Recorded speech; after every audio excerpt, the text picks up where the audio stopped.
Hoje vamos fazer a resenha deste livro, Como Aprendi a Pensar, de Luiz Felipe Pondé, que são os filósofos que me formaram. Então, aqui vai contar a história da filosofia, não pelo ponto de vista imparcial e pessoal, mas sim pela figura do Luiz Felipe Pondé, que é um professor e filósofo brasileiro muito conhecido, muito popular, e eu particularmente gosto muito do trabalho dele. Então, quando isso aqui me chamou a atenção, quando eu vi esse livro na livraria, eu pensei, caraca, que interessante. O ponto de vista do Luiz Felipe Pondé sobre como foi a filosofia do ponto do entendimento dele, os filósofos, as teorias filosóficas, os problemas filosóficos, tudo como ele entende. Então eu achei legal, porque eu assistia muitos vídeos dele, as palestras, as aulas dele, então eu pensei, cara, seria muito interessante ver o ponto de vista dele escrito no livro, onde ele pode ser mais detalhado e tal, pode falar sendo mais específico, né? Então achei legal, cara, achei que seria muito interessante fazer uma resenha desse livro. E cara, eu demorei um pouco mais para ler esse livro aqui, porque eu recomendo que ele não é um livro que você lê rápido, assim, tipo uma ficção, uma fantasia.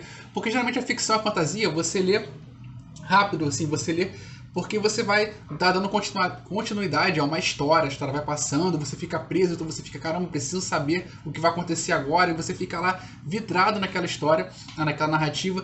Já os livros de não ficção, principalmente os de filosofia, cara, são livros que tem que ler o mesmo trecho 2, 3, 4, 5 vezes para poder massificar aquilo, porque realmente você lê uma vez só, como se estivesse lendo um livro de ficção, não absorve nada. Você acaba de ler e você pensa, cara, o que está acontecendo? O que ele quis dizer? Eu realmente não estou compreendendo.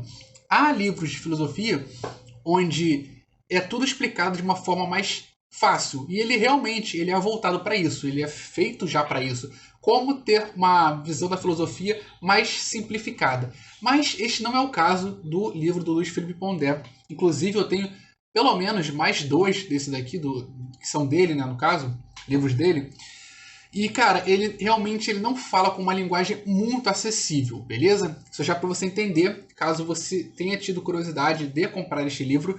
É um bom investimento? É um bom investimento, você aprende bastante, mas é aquela coisa, se você está achando que você vai ler ali como você está lendo um jornal, não, porque você precisa parar, ler 2, 3 vezes a mesma coisa para você entender. Aí o que eu faço? Eu marco ali e tal, fico lendo a mesma coisa, depois volto, escrevo ali em cima com lápis o que realmente daquela página ali foi importante, então eu vou lá, escrevo em cima, escrevo embaixo, e deixo várias anotações, que ali eu posso sempre voltar para poder lembrar de alguma coisa, para poder me deixar marcado ali, né, o que foi, o que não foi importante, ali, o que eu acho, na minha concepção, é mais importante de ser lembrado no futuro. Então eu faço como isso aqui, na verdade, como um caderno de estudos, né? Então, um lado positivo é, se você é fã, se você gosta do trabalho, se você gosta do ponto de vista, das interpretações de mundo do Luiz Felipe Pondé, esse é um livro que vale a pena para você aprender a filosofia sob o ponto de vista dele. Lembrando que, como ele diz, né, ele diz que é uma história marginal da filosofia, que não é uma história precisa da filosofia sob o ponto de vista imparcial. É uma história da filosofia pelos filósofos que para ele importam, que são alguns que formaram ele, né, vamos dizer assim. Então, vai ser a interpretação dele. Então, assim, não vai falar de todos os filósofos, de todos os conceitos de filosofia, de todos os assuntos, os problemas filosóficos, não. Ele vai falar só do que marcou o Luiz Felipe Pondé e o que ele achou importante de destacar na história da filosofia mundial. Beleza? Então, esse aqui é o livro. Bom, olha quantas coisas eu marquei. Eu não sei nem se eu vou conseguir falar sobre tudo isso num vídeo, porque eu estou querendo fazer vídeos cada vez mais curtos. Então, vamos ver se nós conseguimos falar sobre tudo aqui. Bom, algumas coisas que eu marquei que eu achei interessante, ele começa aqui já na antiguidade, falando sobre a filosofia antiga e tal. Então ele coloca aqui, ó, na máxima de Aristóteles, que foi ali do século IV a.C., a tragédia grega, né, aquelas grandes teatros que acabavam em mortes e tal, a tragédia grega, ela visava gerar terror e piedade em quem assistia, a fim de levar a essas pessoas, né, a catarse. Que significa o que catarse? Purificação, nesse sentido. Pela identificação com o sofrimento dos heróis e heroínas. Então, você coloca ali um herói que ele vai se ferrar, que ele vai ter um problema, que ele vai morrer, que ele vai se ferir. Então aquilo levava à purificação, porque quem assistia se identificava com o herói, se identificava com a figura dele, com o processo que ele estava passando. Então esse era o motivo do porquê as tragédias gregas se tornaram tão famosas. E, né, hoje nós temos aí os teatros aí que são netos, bisnetos, tataranetos da tragédia grega. E aqui, nessa parte aqui que eu marquei, ele vai falar sobre o pacto intergeracional. Mateus, o que é o pacto intergeracional? Vai falar difícil? Não. O pacto intergeracional, que ele vai dizer, foi descrito, foi pensado por Edmund Burke. O que é o pacto intergeracional? O Edmund Burke, ele vai dizer que a sociedade é uma comunidade de almas que reúne os mortos, os vivos, os que ainda não nasceram e os que ainda vão nascer. É uma fonte de contrato social que implica o reconhecimento da sabedoria dos ancestrais. O pacto intergeracional então vai ser o seguinte: existe quem está vivo, existem as pessoas que já morreram, existem as pessoas que vão viver. Elas têm um pacto social que as une. O que é? Bom, o conhecimento de quem já viveu está com você hoje. Você lê livros de quem já morreu, você assiste conteúdos de quem já morreu, você sabe frases de jargão popular que são muito conhecidas. Então ele vai dizer que o pacto intergeracional é uma união dessas três pessoas, né? Vamos dizer assim, dessas três populações diferentes. Quem já morreu, porque eles escrevem livros e tal, e você tem o conhecimento dos ensinamentos, passado de pai para filho, hereditariedade, que você tem ali o conhecimento de pessoas que já morreram e você nunca teve acesso físico com aquela pessoa, mas você tem acesso ao conhecimento e ao aprendizado dela ao longo dos anos, que aprendeu com o pai, que aprendeu com o pai do pai, que aprendeu com o avô, que aprendeu com o bisavô, que aprendeu com o tataravô. E aí você tem a ligação com quem vai nascer ainda, com as pessoas que ainda vão nascer e vão viver nesse mundo. Como? Você pode deixar um livro escrito, você pode fazer assim um vídeo em que vai ficar registrado por muito tempo. Então existem várias formas de você se conectar com quem já morreu e com quem vai viver. E o Edmund Burke vai chamar isso de pacto intergeracional. Por quê? Porque intergeração são gerações que se encontram por meio de vários tipos de conexão, que pode ser os ensinamentos, de qualquer forma, tanto os escritos como os orais, que você não escreve, mas você passa ali para o seu filho, que ele vai passar para o filho dele, e logo, logo você vai ter alguém do futuro falando sobre o ensinamento que você criou ou que você passou de alguém do passado. Então, isso que ele vai dizer com o pacto intergeracional. Aqui nós temos também, por outro lado, estou convencido de que as religiões... Ele é um cara cético, tá? Ele não é um cara religioso. Por outro lado, estou convencido de que as religiões, para além desses mesmos picaretas do espírito, são sistemas narrativos poderosos que nos alimentam e produzem sólidos mecanismos de sentido para uma vida, que, como eu dizia anteriormente, carece de sentido final. Aqui ele está falando sobre, provavelmente, as pessoas que vendem a fé, né? Aqui ele fala sobre os sofistas. Fiz até uma marcação aqui a lápis dos sofistas. O sofisma é o quê? É uma relativização do conhecimento. Ele relativiza e convence pela relativização. Entendeu? Então você fala para um sofista, bom, o que é coisa X? Ele vai dizer, não, coisa X não é isso que você está dizendo, é outra coisa, mas não, é aquilo mesmo que eu disse. Não, porque se você olhar por um outro ângulo, se você olhar por um outro lado, ele vai significar uma outra coisa que vem assim, você tem que olhar dessa forma, e aí vai parecer que, olhando assim, então assim, ele vai tentar te convencer com as palavras, né? Usando as palavras ali para poder maquiar ali uma realidade que não é a realidade total. Então, a epistemologia, que é a teoria do conhecimento e da teoria da ciência, que é uma coisa pela qual você pode... que está no mesmo âmbito do sofismo. Aqui ele coloca, os sofistas ficaram famosos por serem os arqui-inimigos de Platão e da metafísica, por estabelecerem as bases do relativismo, tal como consideramos hoje em dia. O homem é a medida de todas as coisas. Quem diz isso foi Protágoras. O homem é a medida de todas as coisas. Talvez uma das maiores frases que já se falou no mundo. Foi dita por Protágoras. Ela quer dizer que, se vacas tivessem deuses, seus deuses teriam caras de vacas. Teriam caras de vacas. Logo, como nós mesmos, nós que temos deuses, eles têm a nossa cara. Outra decorrência dessa ideia é que valores e concepções acerca da realidade dependem dos homens que as têm, ou da cultura que produz esses valores e concepções. O relativismo, que é do sofisma, abrirá as portas para o niilismo.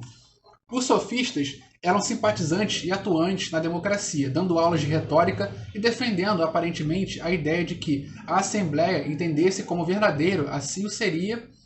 Para eles, a verdade parecia ser apenas o efeito de um bom argumento sobre o oponente. Então, os sofistas acreditam que mais importante do que a verdade é como você consegue passar essa informação. Então, ele vai dizer que, para eles, para os sofistas, a verdade é apenas o efeito de um bom argumento sobre o oponente. Então, assim, ele vai dizer que você ter um bom argumento contra o seu oponente é melhor do que você ter a verdade. Né? E eu não concordo com isso, mas é o que os sofistas acreditam, que mais importante do que você ter a verdade ali no debate é você conseguir vencer um debate mesmo que falando a mentira. Né? Se você quer saber mais sobre isso, formas de debate, tem a análise que eu fiz do livro do Schopenhauer, que é Dicas de Debate. Então, tem aqui no canal essa análise. Então, vai lá no Arte de Argumentar do Schopenhauer. Tem uma análise que eu fiz nesse canal, beleza? Que também é muito importante para você que quer aprender sobre sofisma, sobre técnicas de debate e tal. Então, ele vai colocar aqui um fato, porém retórico, o convencimento como verdade. Então, a verdade não é o existir de uma realidade, de uma verdade objetiva, que aquilo ali comprova que aquela é verdade e que ela é contrário de mentiras. Então, aquilo ali é uma verdade. Por exemplo, o mar tem a coloração azul aos nossos olhos, né? Vamos dizer assim, para ficar mais específico. Ou melhor, aquela parte ali da cama é preta. Isso é uma verdade. Só que eles vão tentar te convencer de que não é preta, porque, bom, ela tem reflexos de luz que deixam ela esbranquiçada em alguns pontos aqui. Então eu falo que ela não é preta, senão ela seria toda preta. Como ela tem reflexos de luz, em alguns momentos ela tem uma coloração branca por conta dos reflexos, e aí faz com que ela seja preta e branca. Então, assim, é um convencimento, né? Geralmente as pessoas que são sofistas, elas sabem muito bem argumentar, usar as palavras e manipular as palavras e as pessoas para passar o conhecimento que elas querem, passar a informação que elas querem, da forma que elas bem entendem como sendo mais propícias. A resposta socrática é considerada e postulada o postulado fundamental da filosofia. Quanto mais sei que nada sei. Isso foi Sócrates. Onde está a diferença com a postura sofista? Então vai dizer assim, a constatação de que quanto mais busca, mais vê que não sabe nada. Essa ideia foi resumida pela fortuna crítica como docta ad ignorância, ou douta ignorância, ou seja, uma ignorância sábia, não mera falta de conhecimento. Então ele vai dizer aqui, sobre a frase do Sócrates, né? Quanto mais sei que nada sei, quanto mais sei que não sei nada. Então ele vai dizer que não é uma pessoa ignorante, é uma pessoa que ignora um conhecimento, uma pessoa que não sabe algo. Vai dizer aqui que na realidade é uma pessoa que tem conhecimento, mas sabe que aquele conhecimento ainda não é o suficiente. Não é uma pessoa ignorante, não é uma pessoa burra, é uma pessoa que tem um conhecimento ali, detém um conhecimento, mas sabe que aquilo ali ainda não é nada de acordo com a imensidão de informações que ainda existem. Então ele bota, quanto mais busca, mais vê que não sabe de nada. Essa ideia foi resumida pela fortuna crítica como dogma ad ignorância ou douta ignorância, ou seja, uma ignorância sábia, não é só uma ignorância. E não mera falta de conhecimento, mas o contrário da falta de conhecimento.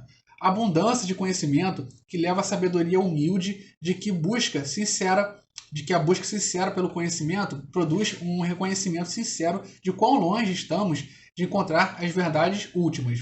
A diferença está no processo e não no resultado. Sócrates, partindo pela mesma indagação epistemológica, constata a mesma dificuldade, mas responde com um imperativo ético. A busca revela minha ignorância. A ignorância esta é sábia porque não desiste da busca e se alimenta dos erros que ela reconhece nesse processo de busca. O sofista, aqui vai falar pelo outro lado, o sofista, né? O sofista ele não erra. Por que ele não erra? Posto que não há critério para dizer que se alguém erra. Então é só o sofista falar. Você está debatendo com o sofista e ele fala, bom, mas isso aí não é isso não. O que você está falando não é isso por conta disso. Aí o sofista, não, mas não existe verdade absoluta. Como é que você pode estar certo se não existe certo e errado, não existe verdade e falso, no verdadeiro e falso?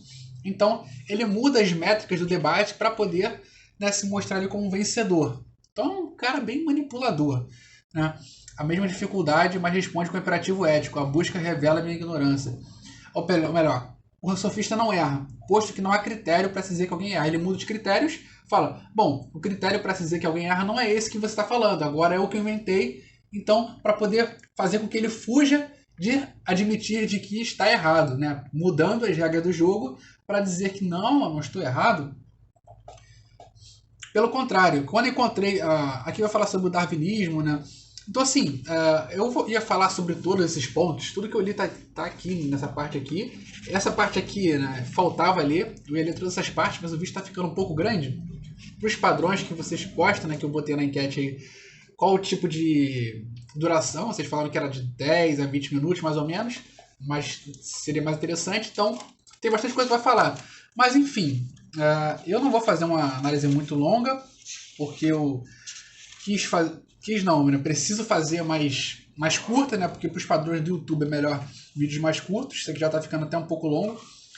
Mas ele vai falar sobre a filosofia antiga, depois a antiguidade tardia, depois uma história da filosofia medieval, ainda que marginal, ou seja, contada sobre a percepção dele. Em quarto capítulo, Renascimento e filosofia moderna. Quinto, a formação da modernidade bipolar em filosofia, a dialética entre iluminismo e romantismo e o debate ético. E 6, fragmentos do mundo contemporâneo. E a conclusão, a batalha contra o niilismo e a vida intensa. Então, vai falar sobre Platão, Aristóteles, Kant, Nietzsche, sabe? Sócrates. Então, cara, para você que gosta desse cara, que eu acho esse cara ele é bem polêmico, então, assim, eu acho interessante pessoas que são polêmicas, não por conta da polêmica em si, mas porque elas conseguem lançar luz em assuntos que não são tão pops, não são tão populares, como ele e o Jordan Peterson, que é o escritor de 12 reais para a vida, 12 reais para a vida, isso. Ele é um cara que pela polêmica, né, que ele se coloca ali, pela forma combativa dele, pela forma reativa dele, de não aceitar qualquer coisa, se ele vê que alguma coisa está errada, ele fala ali mesmo, não se importa com tá cheio de etiqueta, cheio de dedos, é um cara que fala, então isso traz luz para assuntos que são considerados chatos por muitas pessoas. Então eu acho muito legal esse tipo de personalidade para assuntos que são mais cabeça, né? Porque você traz mais público para isso pelo show business, pelo entretenimento, né? Então é isso, galera. Luiz Felipe Pondé, Como Aprendi a Pensar, é um bom livro, mas não vá pensando que é um livro de compreensão fácil, tá? Eu até expliquei muita coisa do que ele colocou aqui, porque eu escrevi também, porque eu já aprendi pelo que ele escreveu aqui, mas eu simplifiquei muita coisa aqui, tá? Então não espero que seja um livro de fácil compreensão, mas vale a pena. Você vai ter que ler algumas partes, vai ter que ler 2, 3 vezes para poder massificar, mas é uma abordagem bem interessante, beleza? Então é isso, galera. Lembrando que eu esqueci de falar para vocês, lembrando que eu esqueci de que eu pedi para vocês curtirem o vídeo, como sempre, né, para poder ajudar, porque a plataforma não ajuda esse tipo de conteúdo, não ajuda quem fala sobre literatura, quem fala sobre filosofia, quem fala sobre história, não ajuda, não adianta. Tem os seus preferidos, né, mas não são todos que são ajudados assim. Então, para quem puder ajudar, curtir aí, se inscrever no canal e ativar o sininho, beleza? Então é isso, eu vou ficando por aqui. Fui!